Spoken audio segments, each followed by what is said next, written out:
నిన్న అసెంబ్లీ లోపల రాత్రి నేను మైక్ అడిగిన తర్వాత మైక్ ఇచ్చి ఒక 1 మినిట్ మైక్ ఇచ్చి కట్ చేసేసి మళ్ళా గౌరవనీయులు పెద్దలు ఎల్ఏ మినిస్టర్ గారు శ్రీధర్ బాబు గారు మాట్లాడిన తర్వాత మళ్ళా నాకు మైక్ ఇవ్వలే. ఇది చాలా చాలా ఇంపార్టెంట్ సబ్జెక్ట్.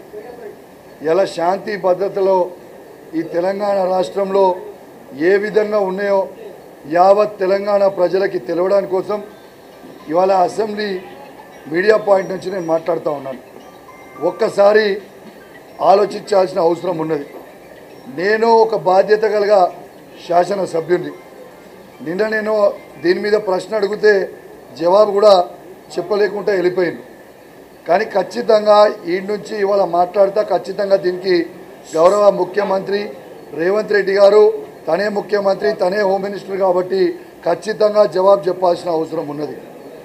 నా ఇంటి మీద ఇవాళ దాడి చేసిన రోజు, ఆ రోజు నా ఇంటి మీద గాంధీ గారితో అనేక మంది రౌడీ షీటర్లు, రౌడీలు నా ఇంటి మీదకి వచ్చి నన్ను హత్య చేసే ప్రయత్నం చేసినాడు.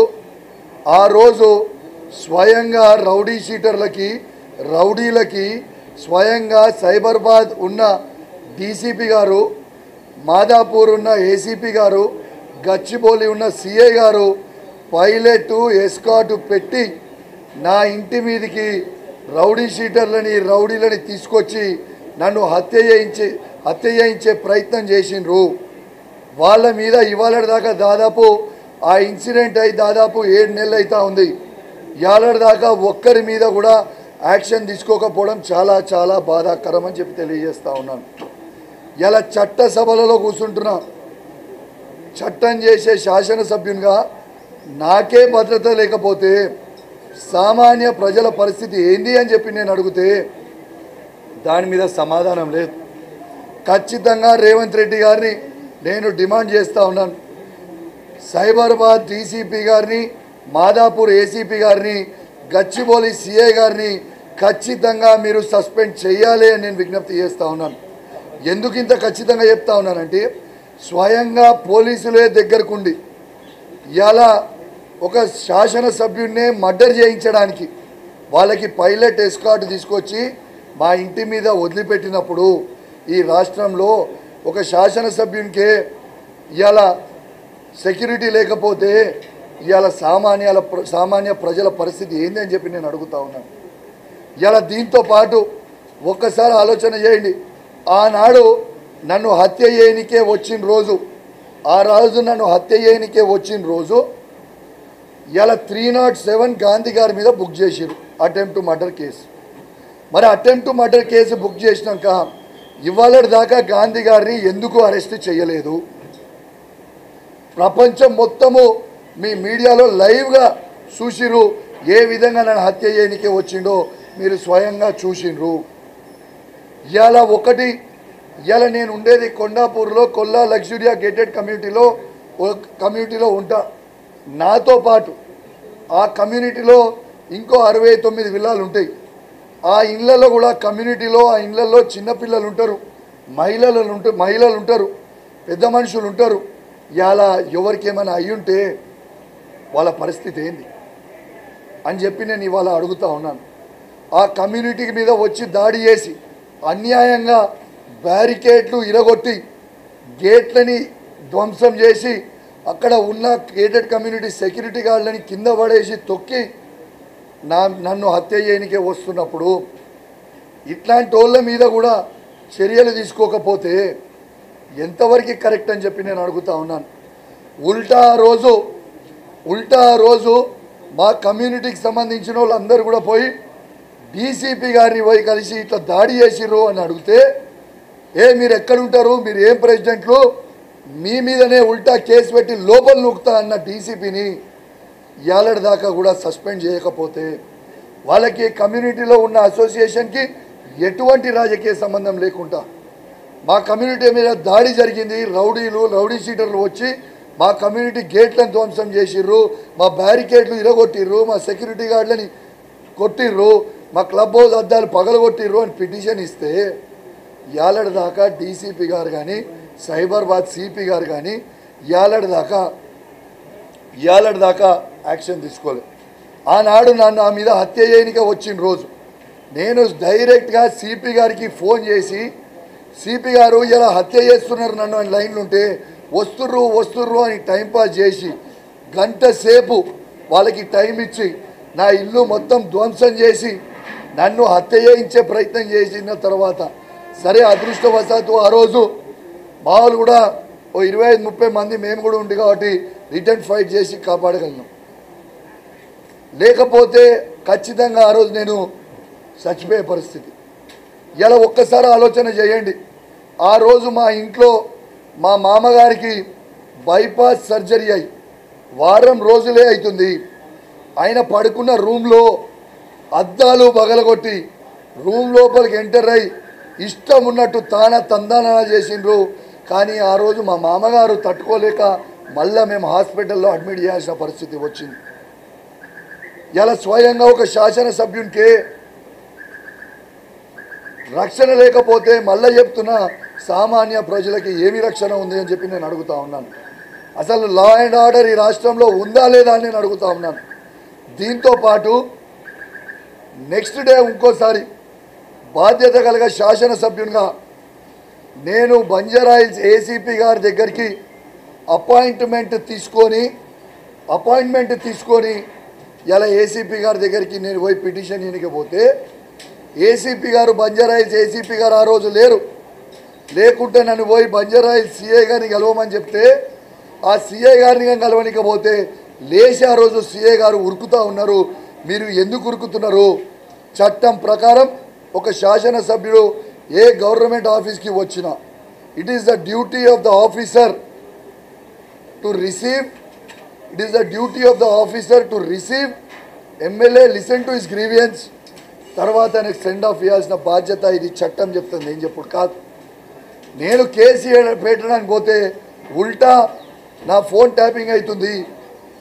ఇవాళ సీఎం రేవంత్ రెడ్డి గారు మరియు ఇంటెలిజెన్స్ ఐజీ శివధర్ రెడ్డి గారు నా ఫోన్ ట్యాపింగ్ చేస్తున్నారని నేను పిటిషన్ ఇవ్వడానికి పోతే దాని మీద ఉల్టా నా మీద కేసు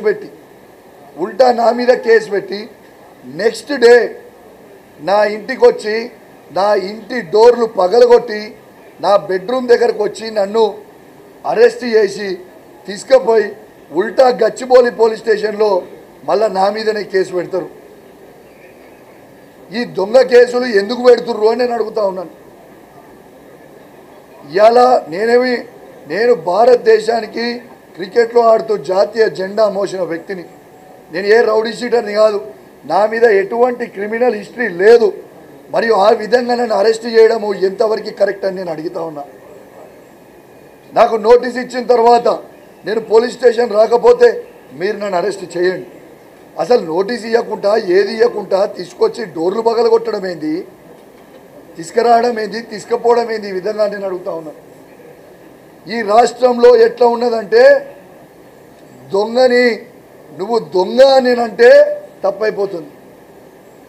కరీంనగర్ రెవ్యూ మీటింగ్లో కేసీఆర్ గారి పుణ్యాన బీఆర్ఎస్ బీఫామ్ మీద గెలిచిన జగిత్యాల ఎమ్మెల్యే సంజయ్కి బీఆర్ఎస్ పార్టీ కార్యకర్తల కష్టంతో గెలిచిన జగిత్యాల ఎమ్మెల్యే సంజయ్ గారిని రెవ్యూ మీటింగ్లో ఆనాడు తను లేచి కేసీఆర్ గారిని తిట్టే ప్రయత్నం చేస్తూ ఉంటే నువ్వు ఏ పార్టీవి, నువ్వు కేసీఆర్ గారు ఇచ్చిన బీఫామ్ మీద గెలిచి కేసీఆర్ గారిని తిట్టడం అన్యాయమో అని నేను అడిగితే మీకు ఇవాళ మీడియాకి మళ్ళీ నేను వీడియో పంపుతా.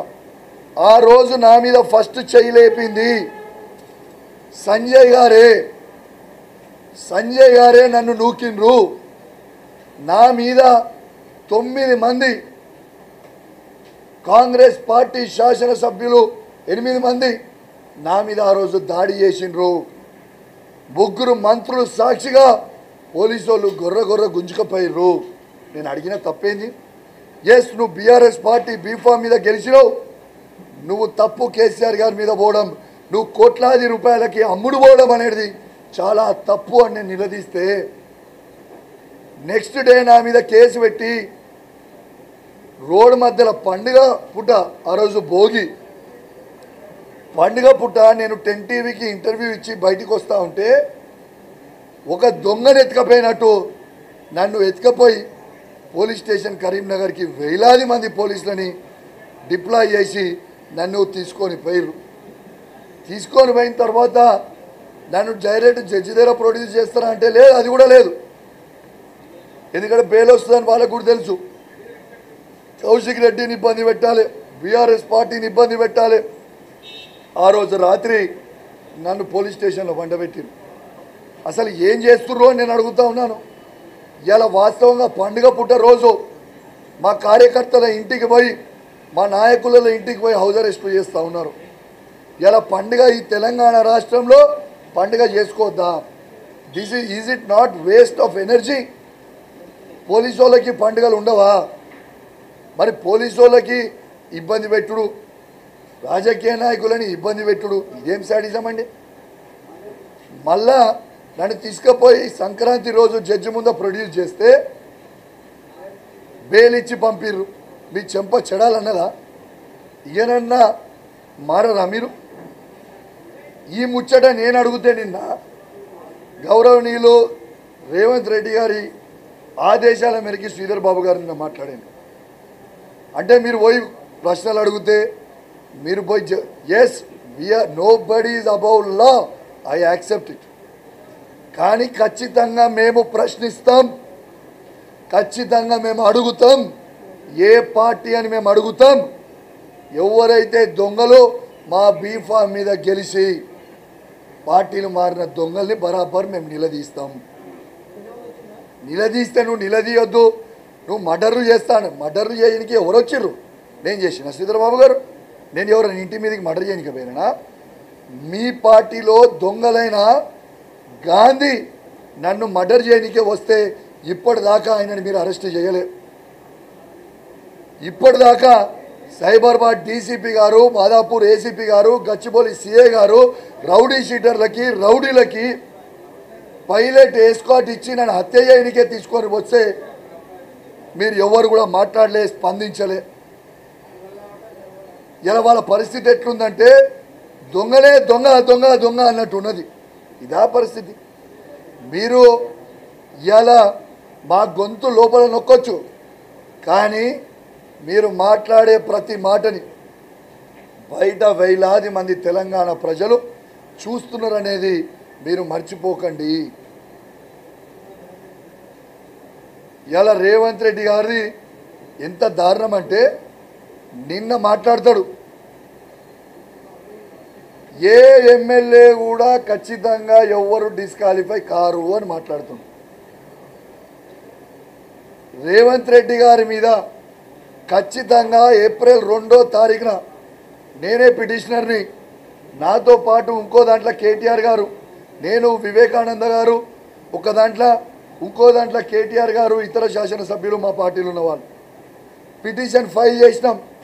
ఖచ్చితంగా ఏప్రిల్ 2వ తారీఖున ఇవాళ సుప్రీంకోర్టు మీద ఎంత అవహేళనగా ఇవాళ రేవంత్ రెడ్డి గారు అసెంబ్లీ సాక్షిగా మాట్లాడిండో ఖచ్చితంగా జడ్జి గారి ముంగట ఆ వీడియో మేము పెడతాం. చట్టసభ బుక్లలో క్లియర్గా ఉంది. సబ్ జుడిస్ హైకోర్టులో ఏ మ్యాటర్ ఉన్నా, సుప్రీంకోర్టులో ఏ మ్యాటర్ ఉన్నా అసెంబ్లీ లోపల మాట్లాడడానికి వీలు లేదు అనేది చాలా క్లియర్గా ఇవాళ అసెంబ్లీ రూల్స్ బుక్లో ఉంది. ఎన్ని అబద్ధాలు ఆడతారండి రేవంత్ రెడ్డి గారు? ఎవరు డిస్క్వాలిఫై చేయడానికి వీల్లేదు, ఎవరికి పవర్సే లేవు అని అసెంబ్లీ సాక్షిగా మొత్తము ప్రజలు వినేటట్టు మాట్లాడింది మీ అందరు కూడా చూసారు. మళ్ళీ ఎల్ఏ మినిస్టర్ గారు లేచి అసలు మేము దాని గురించి మాట్లాడలేదని అబద్ధాలు ఆడితే ఏమైనా ఉన్నదా? హరీష్ రావు గారు అసెంబ్లీ సాక్షిగా లేచి ఏ చట్టం అయితే ఉందో బుక్ పేజ్ నంబర్తో సహా చదివి ఇలా అసెంబ్లీ సాక్షిగా యావత్ తెలంగాణ ప్రజలకి వినబడేలాగా చూపించారు. 100% పార్టీ మారిన ప్రతి ఎమ్మెల్యే డిస్క్వాలిఫై కాక తప్పదు, బై ఎలక్షన్ రాక తప్పదు. 100% చెప్తా ఉన్నాం. ఖచ్చితంగా బై ఎలక్షన్ రాబోతా ఉంది తెలంగాణ రాష్ట్రంలో. రేవంత్ రెడ్డి తాత జాగిర్ కాదు, దీనికి చట్టం ఉంటుంది. ఖచ్చితంగా ఇవాళ సుప్రీంకోర్టు మీద మాకు పూర్తి నమ్మకం ఉంది, మాకు విశ్వాసం ఉంది, మాకు గౌరవం ఉంది. ఖచ్చితంగా సుప్రీంకోర్టులో మాకు ఫేవరబుల్ జడ్జిమెంట్ వస్తుందని మాకు పూర్తి నమ్మకం విశ్వాసం ఉందని చెప్పి ఈ సందర్భంగా చెప్పక తప్పదని చెప్పి ఈ సందర్భంగా తెలియజేస్తా ఉన్నాను. అదేవిధంగా నిన్న నేను మైక్ అడుగుతా అంటే మైక్ ఇయ్యలే. ఇరిగేషన్గా వచ్చినప్పుడు నేను సూటిగా అడుగుతా ఉన్నా. ఇవాళ నా నియోజకవర్గంలో DBM 21, 22, 23, 24లో చివర ఆయకట్టున్న గ్రామాలలో అంబాల, శ్రీరాములపల్లి, గూన్పర్తి, మాదనపేట, శనిగరం, గోపాల్పూర్, బత్వన్పల్లి, లక్ష్మీపూర్ నేరెల్లా గ్రామాలకి నీళ్ళు వస్తలేవు. దయచేసి నీళ్ళు ఇవ్వండి అని అసెంబ్లీ సాక్షిగా మాట్లాడినా. మళ్ళీ నిన్న పద్దుల సమయంలో కూడా మాట్లాడే ప్రయత్నం చేస్తే నాకు మైక్ కట్ చేసిరు. DBM 29Lలో కూడా చివరాయి కట్టైన జమ్మికుంట మండలంలో వావిలాల, నాగారం, నగరంకి నీళ్లు వస్తలేవు. ఇల్లంతకుంట మండలం సంబంధించిన బూజ్నూరు, సీతంపేట, పాతర్లపల్లి, ఈ సిరిసేడు, మరివనిపల్లి, భోగంపాడు, చిన్నకోట్పల్లి ఇవన్నీ కూడా చాలా ఇబ్బంది పడుతూ ఉన్నారు. దయచేసి మీకు నా మీద కోపం ఉంటే నా మీద తీసుకోండి, కానీ నా హుజురాబాద్ నియోజకవర్గంలో ఉన్న రైతాంగం మీద కాదు. వేలాది ఎకరాలు ఎండిపోతూ ఉన్నాయి. ఇవాళ నిన్న ఇరిగేషన్ మంత్రి గారు చెప్తా ఉన్నారు మేము పంట బాగా పెంచింది. నేను సూటి ఒక్కటే అడుగుతున్నా, కేసీఆర్ గారు ఉన్నప్పుడు నీళ్లు ఎట్లా వస్తాయి, ప్రతి ఎకరానికి నీళ్లు ఎట్లా వస్తాయి, రైతులు ఎట్లా అద్భుతంగా పంట పండించుకుంటారు, కేసీఆర్ గారు దిగిపోగానే ఎట్లా పొలాలు ఎండిపోతున్నాయి, ఎట్లా ఈ చివరాయికట్టు గ్రామాలకి నీళ్లు ఎట్లా వస్తలేవు, is it not your failure అని నేను అడుగుతా ఉన్నాను. ఇంకా ఎన్ని రోజులు మా మీద ఏడుస్తూ ఉంటారని నేను అడుగుతా ఉన్నాను.